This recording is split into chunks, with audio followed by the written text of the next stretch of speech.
Kembali lagi di channel RSN Official. Selamat menikmati cerita hari ini. Wajah Zhang He mengucat pucat, seperti wajah orang mati. Tangan keriputnya mencengkeram erat sandaran tangan kereta tulang itu, buku-buku jarinya memutih karena kekuatan cengkeramannya.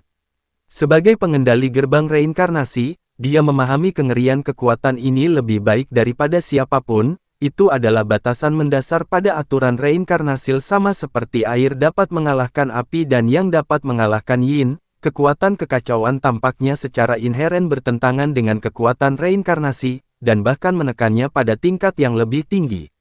Kekuatan abadi yang kacau, sungguh musuh alami dari kekuatan reinkarnasi. Dia menggertakkan giginya, suaranya bergetar karena amarah yang meluap-luap. Dunia bawah berdarah, jangan menahan diri. Jika kita tidak bergabung untuk membunuhnya hari ini dan membiarkannya benar-benar menjadi lebih kuat, maka kau dan aku, tidak, seluruh 12 surga tidak akan pernah damai. Secercah pergumulan terlihat di mata Sue Yuming, tetapi pada akhirnya digantikan oleh tekad yang teguh. Dia telah hidup selama hampir 60.000 tahun dan mendekati akhir masa hidupnya, setelah menaruh semua harapannya pada gerbang reinkarnasi. Jika Chen Ping dibiarkan hidup hingga hari ini, maka apa yang disebut harapan akan keabadian tidak akan menjadi apa-apa selain fata morgana. Bagus. Dia mengangguk penuh semangat, pupil matanya yang gelap menyala dengan niat membunuh. Kalau begitu, musnahkan bocah ini sepenuhnya. Untuk pertama kalinya, dua ahli alam abadi tingkat puncak benar-benar bergabung melawan musuh. Blood Netherworld melakukan langkah pertama. Dia membentuk segel tangan yang sangat rumit dan kuno di depan dadanya, mengucapkan suku kata yang tidak jelas setiap kali membuat segel. Suku kata itu seolah datang dari kedalaman dunia bawah, membawa kebencian tanpa akhir dan keheningan yang mematikan, membuat bulu kuduk merinding. 9 dunia bawah, mata air kuning, buka. Saat suku kata terakhir terucap, kehampaan di belakang Sue Yuming meledak dengan raungan yang memekakkan telinga, memperlihatkan jurang tak berdasar yang gelap gulita. Ratapan roh-roh pendendam yang tak terhitung jumlahnya bergema dari celah itu, dan energi iblis dari dunia bawah yang pekat melonjak keluar seperti letusan gunung berapi, dengan cepat mengembun dan mengambil bentuk di udara. 1, 2, 3, total 9 naga iblis ganas muncul. Masing-masing naga iblis itu memiliki panjang ratusan kaki, seluruh tubuhnya hitam pekat seperti tinta, dan sisiknya berkilauan dengan kilau metalik. Kepala naga itu tampak ganas, dengan taring yang menonjol dan nyala api hijau yang menyeramkan membara di rongga matanya. Hal yang paling menakutkan adalah naga-naga iblis ini bukanlah benda mati, melainkan memiliki kesadaran independen. Mereka adalah naga-naga iblis kelahiran yang diciptakan Sue Yuming dengan membagi jiwa iblisnya sendiri dan menggabungkannya dengan energi kematian dari 9 alam bawah.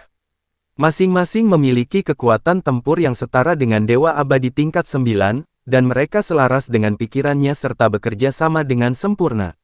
Naga iblis dunia bawah ke-9, melahap surga dunia bawah berdarah meraung dengan ganas. Ke-9 naga iblis itu meraung serempak, raungan mereka berubah menjadi gelombang suara nyata yang menyebabkan gunung-gunung di bawahnya runtuh. Mereka menerkam Chen Ping dari 9 arah berbeda, cakar naga mereka merobek kehampaan, napas naga mereka menyemburkan api beracun, menutup semua jalur pelarian, dan bahkan samar-samar membentuk arai pengunci surga 9 dunia bawah yang misterius, bertujuan untuk sepenuhnya menjebak dan membunuh Chen Ping. Pada saat yang sama, Zhang He juga menggunakan kartu andalannya. Alih-alih membuat segel tangan, dia menggigit lidahnya dan meludahkan seteguk saripati vitalnya. Saripati darah itu berwarna merah gelap, hampir hitam, dan memancarkan aura kematian yang intens, hampir tak tertembus, yang jelas disebabkan oleh kontak bertahun-tahun dengan gerbang reinkarnasi, yang telah mengikisnya. Darah esensial itu berputar dan berubah bentuk dengan cepat di udara, berubah menjadi rune berwarna merah darah seukuran telapak tangan yang ditutupi pola-pola aneh. Saat rune itu terbentuk, energi siklik dari seluruh medan perang melonjak, berkumpul pada rune seolah-olah memberi penghormatan kepada seorang raja. Dengan darahku, aku memanggil gerbang reinkarnasi, untuk menekan jiwa dan memusnahkan roh. Suara Zhang He serak saat dia membanting rune merah darah ke kehampaan, ledakan. Sebuah gerbang tulang raksasa setinggi 300 kaki perlahan muncul di langit di atas medan perang. Sosok hantu itu lebih nyata dan lebih menakutkan daripada gerbang reinkarnasi yang sebenarnya. Pintu itu seluruhnya terbuat dari tengkorak makhluk hidup yang tak terhitung jumlahnya, dengan api jiwa berwarna abu putih menyala di rongga mata setiap tengkorak. Rantai tebal melilit kusen pintu, dan di ujung rantai itu terikat jiwa-jiwa yang tak terhitung jumlahnya yang terpelintir dan meronta-ronta. Ini adalah jiwa-jiwa kultivator kuat yang telah ditelan oleh gerbang reinkarnasi tetapi belum sepenuhnya dimurnikan. Gambaran ilusi gerbang tulang itu perlahan terbuka sedikit. Di balik pintu itu, alih-alih ilusi, negeri dongeng yang sebelumnya ditampilkan, ada kegelapan mumi dan pekat yang seolah mampu menelan segalanya. Dalam kegelapan, lengan-lengan pucat yang tak terhitung jumlahnya terentang seperti gelombang pasang. Ukuran lengan-lengan itu bervariasi, ada yang setebal pilar, ada pula yang setipis ranting, tetapi tanpa terkecuali, semuanya memancarkan aura kematian yang mengerikan. Tangan-tangan itu menggaruk dengan liar, menghasilkan suara melengking seperti kuku yang menggores tulang, menyebar ke arah lokasi Chen Ping. Itu adalah obsesi dan kebencian terakhir dari ribuan jiwa yang telah mati yang dipaksa oleh Zan E. Dua gerakan mematikan, satu sangat yin dan jahat, yang lainnya benar-benar mematikan dan senyap, turun secara bersamaan. Chen Ping berdiri di kehampaan, wajahnya setenang sumur yang tenang. Leluhur api bumi dan yang lainnya saling bertukar pandang dan menyerang secara bersamaan, semuanya menghantam Chen Ping dengan aura mereka. Energi kebenaran di dalam tubuh Chen Ping mulai meningkat dengan cepat, dan bahkan tubuh fisiknya pun terlihat membengkak. Sangat tidak mungkin bagi Chen Ping untuk melawan Sue Yurning dan Zan E sendirian. Oleh karena itu, leluhur api bumi dan yang lainnya harus melakukan yang terbaik untuk mendukung Chen Ping dan mengandalkan ki abadi kacau Chen Ping untuk menekan jalan-jalan jahat ini. Chen Ping perlahan mengangkat tangan kanannya, dan pola 5 warna di punggung tangannya tiba-tiba menyala dengan cahaya yang menyilaukan. Kelima elemen logam, kayu, air, api, dan tanah mengalir liar melalui pola-pola tersebut, akhirnya menyatu di telapak tangan dan berubah menjadi manik-manik seukuran telur merpati. Namun, manik ini berbeda dari yang sebelumnya. Warna tersebut tidak lagi terdefinisi dengan jelas oleh 5 warna, tetapi telah sepenuhnya berubah menjadi kabut abu-abu yang kacau. Permukaan manik-manik tersebut memiliki pola-pola halus dan mengalir. Setelah diamati lebih dekat, pola-pola ini tampaknya menggambarkan penciptaan dunia, kelahiran dan kematian bintang-bintang, dan siklus segala sesuatu. Aura kuno, yang berasal dari awal mula alam semesta, terpancar dari manik tersebut. Kekacauan, tingkat kedua dari kembali ke kekosongan, segala sesuatu kembali ke asalnya. Chen Ping berbicara dengan lembut dan perlahan mendorong manik-manik itu keluar. Butiran itu terlepas dari tangannya, membentuk jejak abu-abu samar di udara. Kecepatannya tampak lambat, namun seolah melampaui batasan ruang dan waktu, langsung bertemu dengan 9 naga iblis yang datang dan lengan-lengan pucat yang tak terhitung jumlahnya. Apa yang terjadi selanjutnya sungguh tak terlupakan bagi semua penonton. Saat manik itu menyentuh 9 naga iblis, waktu seolah membeku. Serangan ganas para naga itu tiba-tiba membeku di udara, seperti lukisan yang dihentikan sementara.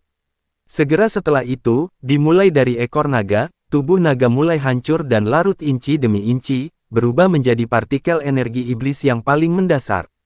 Proses disintegrasi itu berlangsung senyap, namun membawa keniscayaan yang mengerikan, seolah-olah ini bukanlah pertempuran, melainkan semacam aturan tingkat tinggi yang secara paksa mengembalikan hal-hal yang seharusnya tidak ada ke tempatnya yang seharusnya, mengaum. Naga itu meraung kesakitan, dan nyala api seperti hantu di matanya berkedip-kedip liar saat ia berjuang untuk membebaskan diri. Namun semua usaha mereka sia-sia. Perjuangan mereka hanya mempercepat kehancuran mereka. Hanya dalam 3 tarikan napas, naga iblis sepanjang 900 zang itu sepenuhnya berubah menjadi bintik-bintik cahaya hitam yang tak terhitung jumlahnya, akhirnya lenyap ke dalam aliran udara yang kacau. Pada saat yang sama, lengan-lengan pucat yang menjulur dari bayangan gerbang reinkarnasi mengalami nasib yang sama. Saat lengan itu bersentuhan dengan aliran udara yang kacau, ia meleleh dan menguap secepat es dan salju di bawah sinar matahari. Yang lebih aneh lagi, yang tersisa setelah lengan itu meleleh bukanlah uap air, melainkan gumpalan kabut abu-abu keputihan. Ini adalah tanda reinkarnasi, yang telah dicabut secara paksa, jejak terakhir dari roh sejati yang tertinggal setelah jiwa dimurnikan. Gumpalan kabut ini melayang di udara sesaat sebelum berkumpul menuju mutiara pengembalian kekacauan menjadi ketiadaan di telapak tangan Chen Ping, di mana mereka diserap dan diasimilasi. Dengan setiap gumpalan kabut yang diserapnya, cahaya manik-manik itu semakin terang, sementara bayangan gerbang reinkarnasi meredup. Tidak, mata Blood Netherworld merah padam, dan dia mengeluarkan raungan melengking. Kesembilan naga iblis itu bukan hanya jurus mematikannya, tetapi juga makhluk iblis kelahirannya, yang telah ciptakan dengan susah payah selama puluhan ribu tahun dengan membagi jiwa iblisnya sendiri. Setiap kali naga iblis dihancurkan, jiwanya menderita pukulan berat. Penghancuran kesembilan naga secara bersamaan sama saja dengan menusuk 9 lubang berdarah di jiwanya. Sakit yang luar biasa, sakit yang tak terlukiskan. Sue Yuming merasa seolah kesadarannya sedang terkoyak. Darah hitam menyembur dari ketujuh lubang tubuhnya secara bersamaan, dan energi iblisnya melonjak hebat. Auranya langsung melemah lebih dari 30%. Zan E juga tidak jauh lebih baik. Bayangan gerbang reinkarnasi terhubung erat dengan jiwanya. Pada saat ini, bayangan itu sedang terkikis oleh kekuatan kekacauan, dan yang dikembalikan kepadanya adalah rasa sakit jiwanya yang terkoyak oleh 1000 pisau. Yang lebih menakutkannya adalah setelah tanda reinkarnasi yang terlepas diserap oleh mutiara pengembalian kekacauan ke ketiadaan, dia merasa kendalinya atas gerbang reinkarnasi melemah. Ini tidak mungkin, hanya dewa reinkarnasi yang bisa menghapus tanda reinkarnasi. Bagaimana mungkin dia? Hati Zan dipenuhi dengan keter Zhen Jing'an, namun, kondisi Chen Ping saat ini juga tidak menggembirakan. Menggunakan level kedua dari Chaos Return to Nothingness menghabiskan energi jauh lebih banyak daripada yang dia bayangkan. Dia dapat merasakan dengan jelas bahwa bintang primordial di dantiannya, yang baru saja menyala, meredup dengan kecepatan yang mengkhawatirkan. Retakan halus bahkan muncul di permukaan bintang tersebut, sebuah tanda pengerahan daya yang berlebihan dan kerusakan pada sumbernya. Yang lebih menakutkan lagi adalah reaksi baliknya. Dalam proses menyingkirkan dan menyerap secara paksa tanda-tanda reinkarnasi, mutiara pengembalian kekacauan menuju ketiadaan juga menyerap kebencian terakhir, energi kematian, dan obsesi dari jiwa-jiwa yang telah meninggal. Meskipun energi negatif ini ditekan dan diubah oleh kekuatan kekacauan, proses transformasi tersebut mengharuskan Chen Ping untuk mengonsumsi sejumlah besar energi mental dan kekuatan abadi miliknya. Saat itu, wajahnya pucat pasi seperti kertas, urat-urat di dahinya menonjol seperti cacing tanah, dan darah terus mengalir dari sudut mulut, mata, dan telinganya. Organ dalam tubuhku terasa seperti sedang dipanggang di atas api yang berkobar, dan setiap tarikan napas disertai rasa sakit yang luar biasa. Tangan kanannya, yang menggenggam pedang pembunuh naga, sedikit gemetar, selaput di antara ibu jari dan jari telunjuknya sudah robek, dan darah menetes dari gagangnya. Meskipun Chen Ping mampu menahan serangan dari Sue Yuming dan Zan E dengan dukungan dari leluhur api bumi dan lainnya, tubuh fisik dan kekuatan sumbernya mengalami dampak negatif. Meskipun tubuh fisiknya cukup kuat, dia tetap berada di ambang kehancuran. Namun ia menguatkan tekadnya dan terus berusaha. Karena dia tahu bahwa dia harus menahan serangan ini. Inilah satu-satunya kesempatan untuk memecah kebuntuan dan membalikkan keadaan pertempuran. Sekaranglah waktunya untuk melawan balik. Dengan sisa kekuatan terakhirnya, Chen Ping meraung serak. Suaranya terdistorsi dan melengking karena rasa sakit yang luar biasa, namun masih terdengar jelas di seluruh medan perang. Meskipun aliansi tersebut juga terpengaruh oleh aliran energi yang kacau, Chen Ping sengaja mengendalikannya, dan dampak utamanya diarahkan ke kubu Aula Jalan Jahat.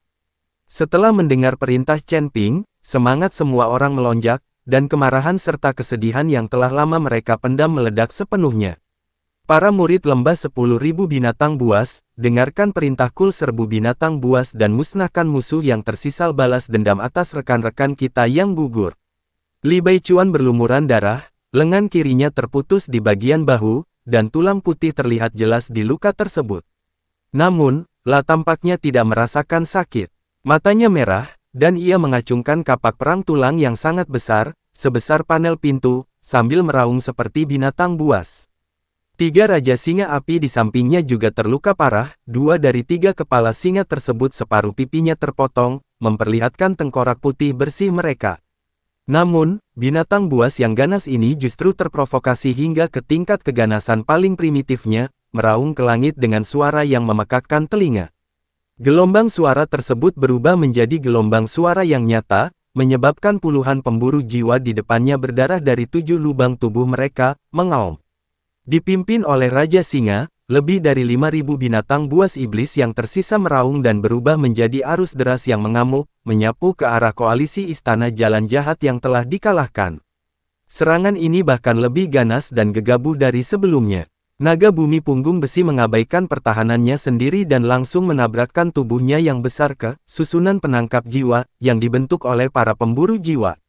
Setiap benturan mengguncang bumi. Meskipun naga-naga bumi hancur dan tercabik-cabik oleh dampak balik dari formasi tersebut, mereka masih berhasil menciptakan celah bagi gelombang binatang buas berikutnya dengan mengorbankan nyawa mereka.